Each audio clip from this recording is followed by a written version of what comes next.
title, Beyond the Lines of Fate, Ethan had spent the last 10 years away from his home, working in a foreign country to secure a better future for his family. When he left, his daughter, Emily, was just a year old. His wife, Olivia, had taken on the full responsibility of raising her. Though Olivia was sincere and supportive, her temper often got the better of her. The stress of single-handedly raising their daughter and managing life had made her bitter, and at times, aggressive. Emily grew up longing for her father's presence, feeling an emotional void that neither her mother's strict discipline nor occasional affection could fill. Ethan visited his family every year in December during Charisma's holidays. Each visit was bittersweet. He could see how much Emily missed him. Whenever he was home, he would spend as much time as possible with her, showering her with love and attention. She started seeing her father as the kindest and most understanding person in her life. However, the contrast between Ethan's love and Olivia's abusive nature became more evident to Emily as she grew older. Olivia, burdened by stress, often took her frustrations out on their daughter, both verbally and physically. Ethan hated this and frequently argued with Olivia.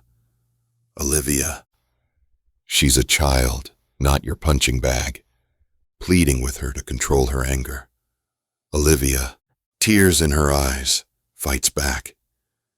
"You left me to do this alone, Ethan. I was never enough." To help her, he even took her to a meditation workshop, hoping she would learn to manage her emotions. But the change was temporary, and soon her outbursts resumed.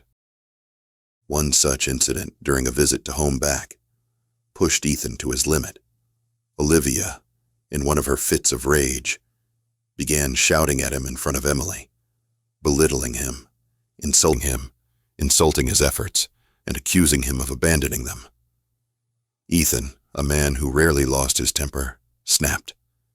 He raised his hand and slapped her, not out of cruelty, but to set a boundary, to make her understand that her anger and abuse would no longer be tolerated.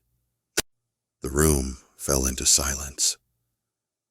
Olivia stood frozen, while Emily clutched onto her father, tears streaming down her face.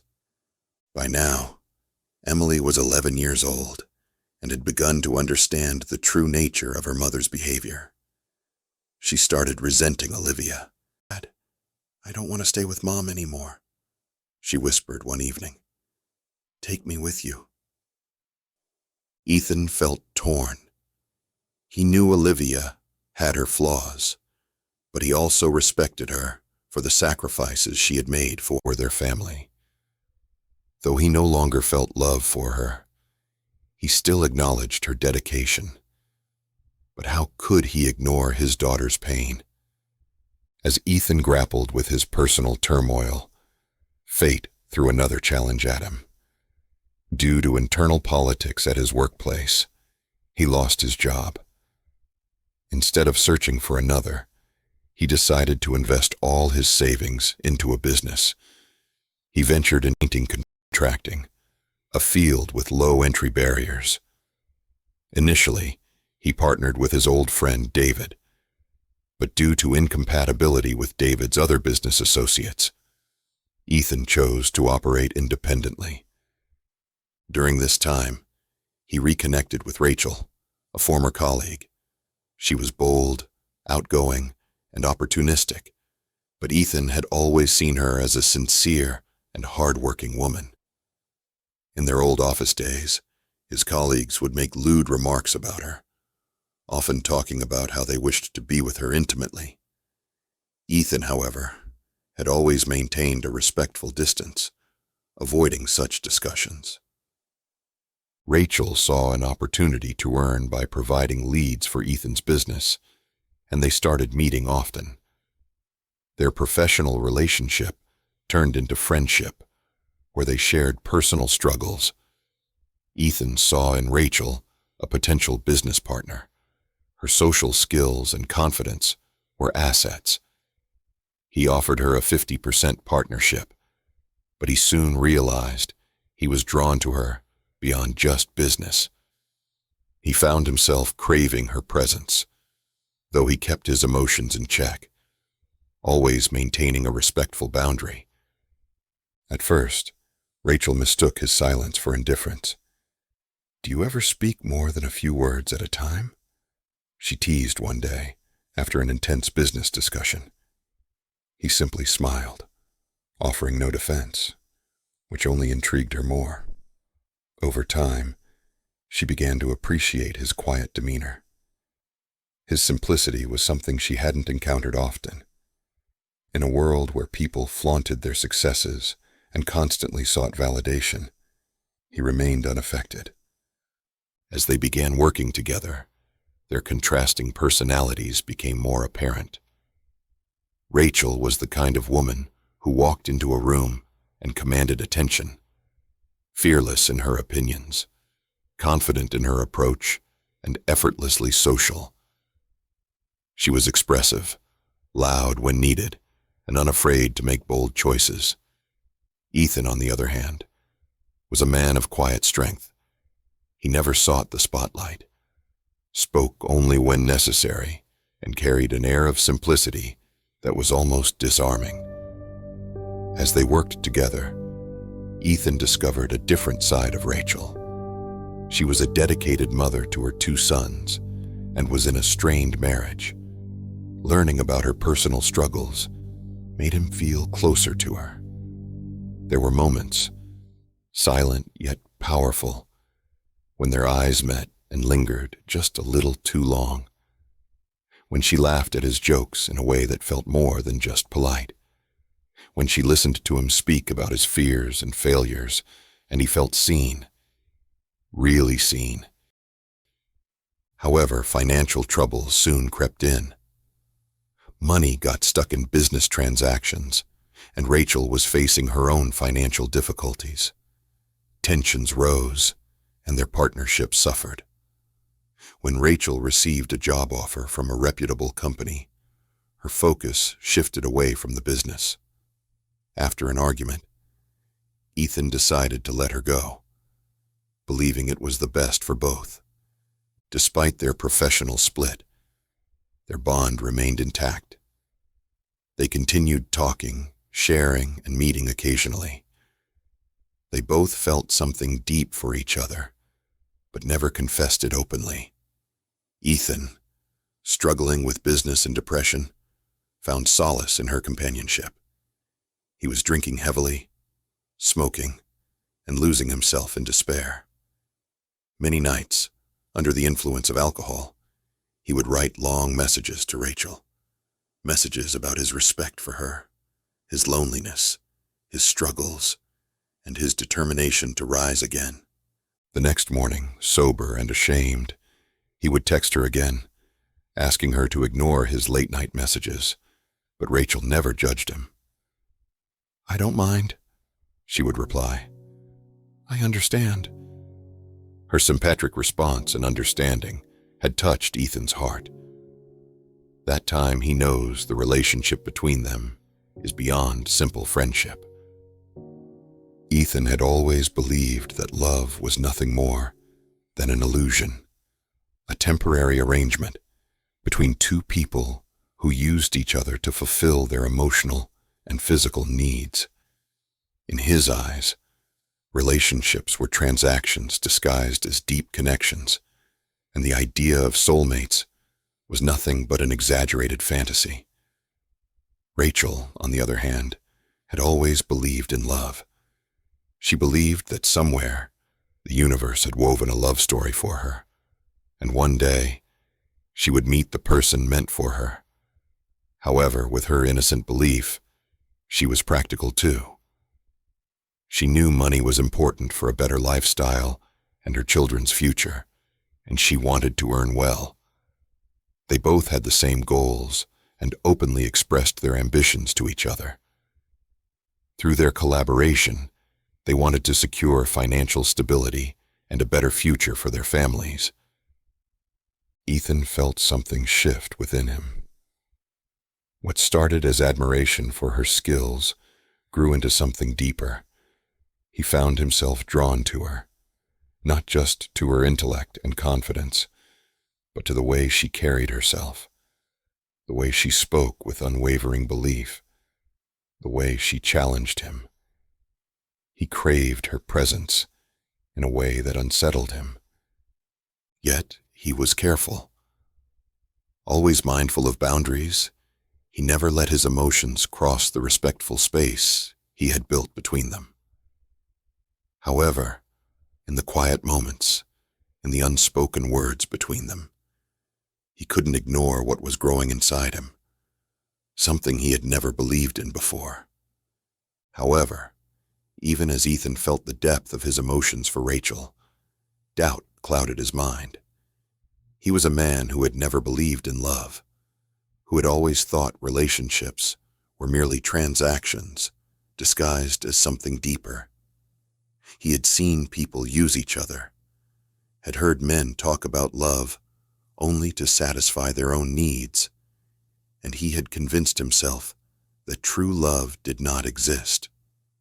Yet Rachel made him question all of it. He sensed something in her, but were these feelings real, or was he just imagining them? She had never openly expressed anything beyond friendship. There were moments, glances that lingered, words left unsaid. But were they enough to convince him that she felt the same? His self-doubt gnawed at him. One evening, an old local acquaintance, a woman he had once casually dated, reached out, hinting at a night together. It would have been easy. No commitments, no expectations, just the raw satisfaction of desire. For a brief moment, he considered it. The thought of being with a woman, of feeling that physical closeness, was tempting. He was nearing 50 age. Now how much longer would he get to experience that pleasure? Why deny himself something so natural? After all, wasn't Rachel also living her life freely? Who knew if she had other relationships? She had never given him any reason to believe she felt the same way about him. But then, something inside him hesitated. A voice in his head, quiet yet firm, stopped him. It wasn't about morality, nor was it about the idea of loyalty. After all, there were no spoken promises between him and Rachel. It was about respect. Respect for what he felt for her. If he gave in to momentary pleasure, how would he face Rachel the next time they met? How could he sit beside her, talk to her, share silences with her, knowing he had betrayed the very feelings he had for her? For the first time in his life, sex felt secondary to something deeper. He realized that what he felt for Rachel wasn't just desire. It was something more, something that made him want to be a better man. And so, he let the opportunity pass, knowing that while he could buy pleasure, he could never buy the depth of emotions that she unknowingly stirred in him. And that, perhaps, was the greatest proof that what he felt for her was real. One evening, as they walked along the shore, Rachel smiled and said, "You know, Ethan, you are the only person I've ever walked like this with on a beach." Ethan could feel the loneliness that lingered beneath Rachel's words, the quiet ache she never spoke about. He saw it in the way her laughter sometimes faded too quickly, in the way she carried herself with strength, yet hid her own wounds beneath it. She had spent years being the pillar for others, her children, her family, her responsibilities. But who had truly been there for her? At that moment, he wanted nothing more than to pull her close, to hold her tightly and whisper, No matter what, you will always find me walking beside you." But he knew he couldn't. Instead, he just looked at her, his chest heavy with emotions he couldn't express. And so, they walked in silence, the waves washing over their feet, carrying the weight of unspoken words. The air between them was thick with everything they felt, but never voiced. There was a storm within both of them, a longing, a connection too deep to ignore, yet too complex to embrace. So they let the silence speak for them, knowing that some emotions were too fragile to be put into words. They stood there, the waves washing over their feet, letting the weight of their emotions settle between them. The truth was, love wasn't always about possession. Sometimes, the purest love was the one that remained unspoken, untainted by expectations. Yet, despite knowing this, they couldn't escape the undeniable pull between them. Even as they walked away from the shore that evening, the silence between them held a conversation of its own, a dialogue of longing, of restraint, of everything they felt but never said. In the days that followed, they continued their interactions as if nothing had changed, yet everything had. There were moments, subtle but profound, where their emotions would surface, only to be buried again beneath the weight of reality. A fleeting glance, held too long, an accidental touch that sent a jolt through their veins, a pause before speaking, as if both were afraid to say something they couldn't take back. They reveled in the depth of their emotions, letting music and cinema weave through their souls, amplifying the unspoken bond between them. They spoke about everything: their dreams, their failures, their families, spirituality, gods, and unexpectedly, even love and sex. Their conversations were raw, unfiltered, and intoxicating in their honesty. Ethan, a man who had long dismissed love as a mere illusion, found himself drawn into Rachel's world, a world where love wasn't just a fleeting emotion, but a connection written by the universe itself. She spoke of soulmates with quiet conviction, her words challenging everything he had believed. Yet, beneath her romantic ideals, she was also fiercely practical. She acknowledged that love alone wasn't enough, that money, stability, and security mattered just as much, if not more. That was why they had embarked on this journey together, not in pursuit of a grand love story, but to build something tangible, something that could provide for their families. And yet, in the midst of their pragmatism, something undeniably powerful was taking root, something they chose to ignore, even as it wrapped itself around them, refusing to let go. They even spoke about intimacy, about how love and sex intertwined, yet could also exist separately. Rachel confessed how, for her, physical intimacy was meaningful only when emotions were involved. But life had taught her that desire and love didn't always walk hand in hand. Ethan, on the other hand, admitted that for years, he had viewed sex as nothing more than a need, a biological function, devoid of deeper meaning. But lately, something had changed. He had begun to realize that connection mattered more than he had once thought. These conversations brought them closer, yet they were always careful, never crossing a line. They were two souls navigating an impossible space, bound by emotions, yet held back by the weight of their circumstances. All of it had become an inseparable part of their lives. Even as they continued to meet, to talk, to share, they both silently knew that their path wasn't leading to a destination.